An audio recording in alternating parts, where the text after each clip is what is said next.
Good day. My name is Lee Kim, and I have with me our Pastor Niraj Patel, Pastor Kong Jinai, and Martin Chow. We have come together to discuss and shed light to the claims of the Central Tibet Administration, CTA in short, with regards to the Shukden issue. In particular, we want to highlight the recent release of a new documentary entitled Shukden Protesters, Allegations versus Facts. Completely baseless, it is clearly evident that the protesters are a fringe group of extremists and fundamentalists. Now, there has been a press conference by the CTA on November 14th this year. The CTA has stated that the purpose of this 13-minute long documentary is to counter false narrative of religious persecution provided by a section of people calling themselves Shukden followers. Would you like to share your general point of view on this? So over the last 20 years, since the Dorje Shukden ban has been first implemented in 1996, what we have seen is a accumulated large amount, a huge body of evidence which proves that the Shukden ban does exist. On the one hand, you've got all this evidence which comes from both personal accounts as well as independent media agencies which have covered the ban, which show that Shukden practitioners do suffer this kind of discrimination. And on the other hand, you've got this one single article, this one single report by Reuters, which the Central Tibetan Administration repeatedly bring up again and again to assert that there is no ban on Dorje Shukden, and actually Shukden practitioners have some kind of link to China.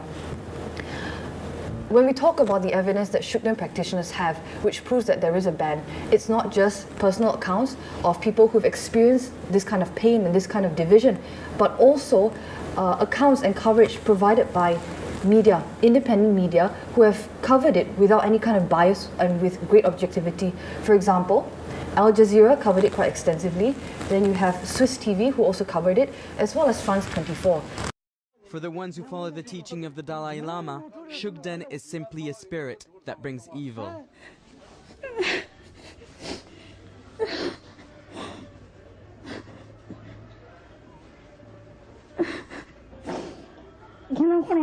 My husband worked 35 years for all this. Only few victims are willing to speak out against this persecution. The Dalai Lama accuses Shukden of being a devil and his followers of siding with China, betraying the Tibetan struggle.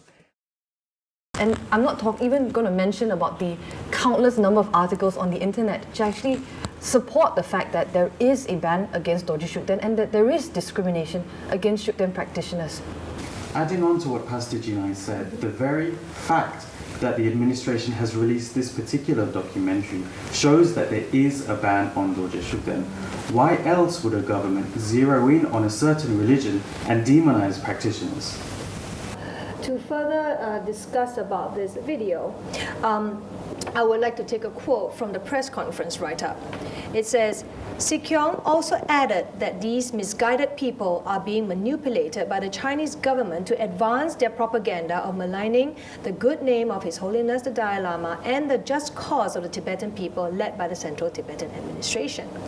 Now, in this video, there's also an emphasis on a Reuters article which was published in December 2015 entitled China Co-opts Buddhist Sect in Drive to Discredit Dalai Lama. And it is used like evidential fact to support this allegation that China is behind the protests, and more accusingly, they're saying that Shukden practitioners have the objective to slander and defame His Holiness the Dalai Lama. Now, let's talk about how baseless this is and the fact that it is a very dangerous claim.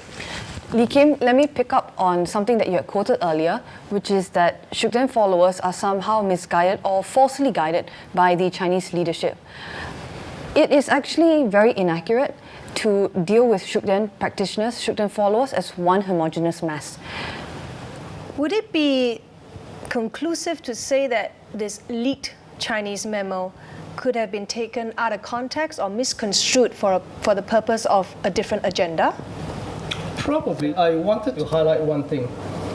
The Reuters article is premised on this one line in the said internal memo of the Chinese government. That's the evidence.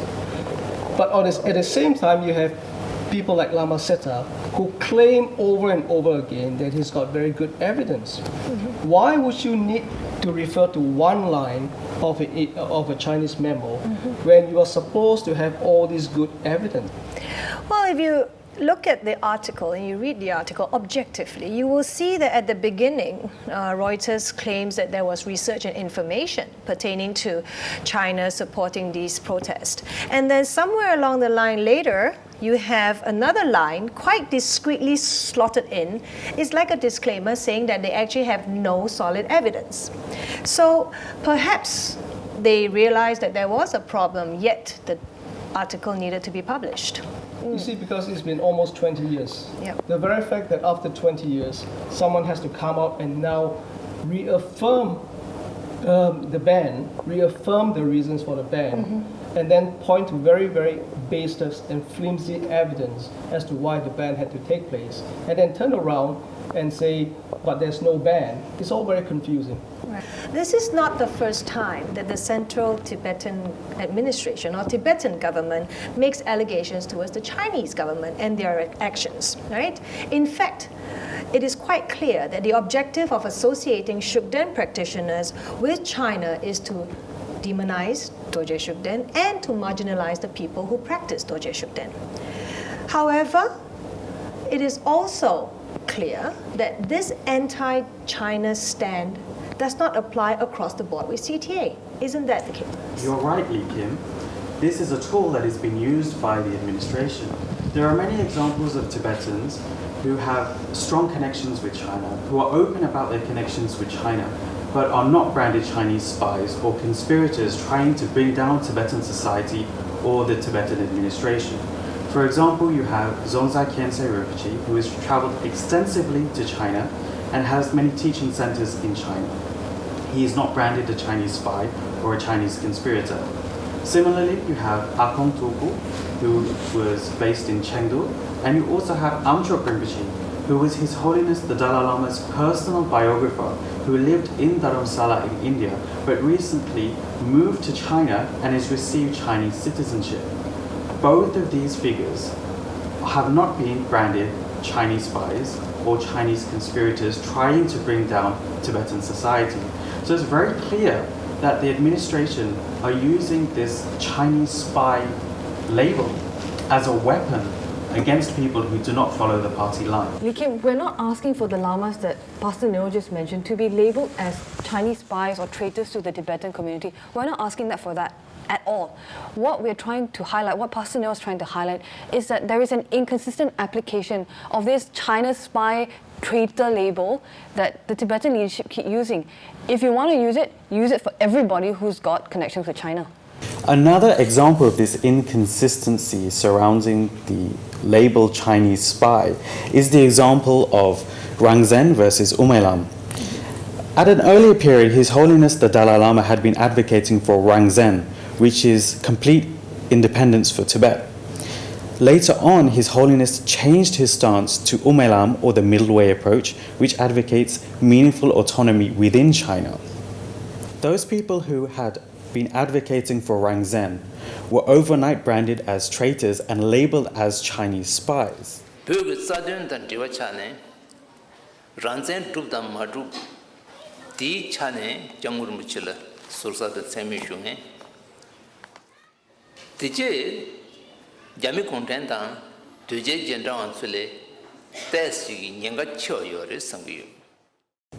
This clearly shows that this is just a weapon being used by the administration against those people who do not follow their policies. I like your use of the word weapon because it's actually quite clear to see why there's a need for the Chinese link. Bear in mind that the ban started 20 years ago. And after about 19 years, it became very clear to many people that the initial reasons given for the ban were becoming quite hollow. And people were now beginning to see through and came to the conclusion that it doesn't add up. So there has got to be another reason. Now, China is a highly, highly sensitive issue. The very mention of the word China would provoke all kinds of very strong emotions in the average Tibetans. So when the CTA aligns what really hurts the Tibetan, what scares the Tibetan, what angers the Tibetan people, which is a Chinese issue. When the CTA aligns it with the Shugden, then they manage to harness all this negative energy towards Dorje Shugden and the practitioners. When they do that, and because it is now a very highly charged emotional issue, they don't have to logically explain why there's a ban. They don't have to explain spiritually why Dorje Shugden is a demon. They don't have to explain why the earlier reasons, they're now silent on that. They don't have to explain how the Dalai Lama could be harmed. They don't have to explain how this whole failed Tibetan cause is due to one religious practice. So, I mean, it is very convenient for CTA to just say, well, they are to blame. And then everybody gets upset. And in many ways, the CTA has been getting away with it. And when you think about it, what is the proof? The proof is Reuters, a baseless article based on the testimony, very, very weak testimony of someone who is angry, disgruntled, and self-proclaimed to be in the know. It's very, very thin. Right, so China is like a red hot button, like the nuclear bomb, and CTA is just playing around with this button and just actually quite willingly pressing it for their own agenda. And it's that kind of uncertainty that Tibetans living within the Tibetan communities have to live with. When is it that their leadership is going to turn on them? When are they going to be the leadership's next target? Let me give you a simple example. This documentary, Shugden Protesters, Allegations versus Facts, was released by the Department of Information and International Relations. Now, this same department has spent the last 60 years demonizing China. Anyone who's got a connection with China is bad, is evil, traitors to Tibetan society, blah, blah, blah, blah, blah. A few days later, after releasing this 30-minute documentary, the same department then organized and hosted a workshop teaching Tibetans how to befriend China. They are now training their own people on how to become friends with the enemy. They are training their people and encouraging them to reach out to the Chinese leadership, to create Chinese connections, to create connections with the Chinese leadership. Are these people in the future, therefore, at risk of being labeled traitors? Are these people in future at risk of being labeled Chinese spies? The Tibetan leadership are very inconsistent with their application of policies, with the application of labels, and who they choose to demonize, who they choose to make the enemy on any given particular day. But I think it can be quite purposeful, Kim. You see, by projecting a common enemy outwards, by focusing all the Tibetan people's attention on a imagined enemy, the CTA doesn't have to explain why after 50 years, they're still nowhere close to returning the Tibetan people to their homeland as they had promised many, many times. The CTA doesn't have to explain to the people what the future is, what the future plans are. The CTA doesn't have to explain why after 50 years, the Tibetan people are still in a very, very, in a state which is not desirable, with no programs, no future, and not likely to have any future. So it is very common for some governments or regimes to throw the focus out and so that people forget about the problems at home.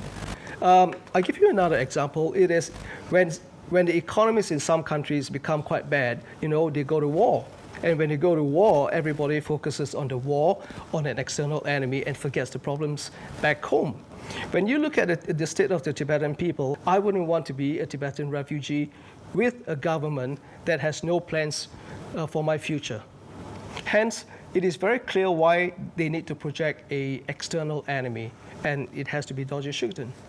Yes, I want to add that Shugden practice actually predates any issues that the Tibetan leadership might now be facing with the Chinese leadership. Shugden practice has actually existed, has actually been worshipped for the last 400 years in Tibet. It predates any kind of Sino-Tibetan conflict, any kind of Sino-Tibetan issues. Countless lamas, countless monks, countless lay practitioners for the last 400 years have relied on Dorje Shugden without any problem whatsoever. Are the Tibetan leadership now honestly going to tell us that every single one of these practitioners over the last 400 years were all Chinese spies? Were they all connected with the Chinese leadership? Were they all falsely guided by the Chinese leadership? Does that sound logical to you, Lee Kim? No. After listening to what Pastor Neral, Pastor Jinai, and Martin have shared, it has become clear that this documentary is not about slandering His Holiness the Dalai Lama, nor is it about who China wishes to support, but the simple fact that CTA is losing grounds for its ban against the practice of Dorje Shugden. Therefore, they pick on China, which is a very, very sensitive subject matter, and linking it to Shugden practitioners so that they no longer need to justify or explain why it's wrong. It's just wrong because it's associated to China. And China is so very sensitive. So if we put all the smokescreen aside, it's clear what this documentary is about. It is about the CTA admitting to a ban. It is about justifying the ban, which has resulted in unhumanitarian discrimination. So therefore, allegation out. Fact is, there is a ban. And on that note, I thank you three very much for spending your time and sharing the facts with us.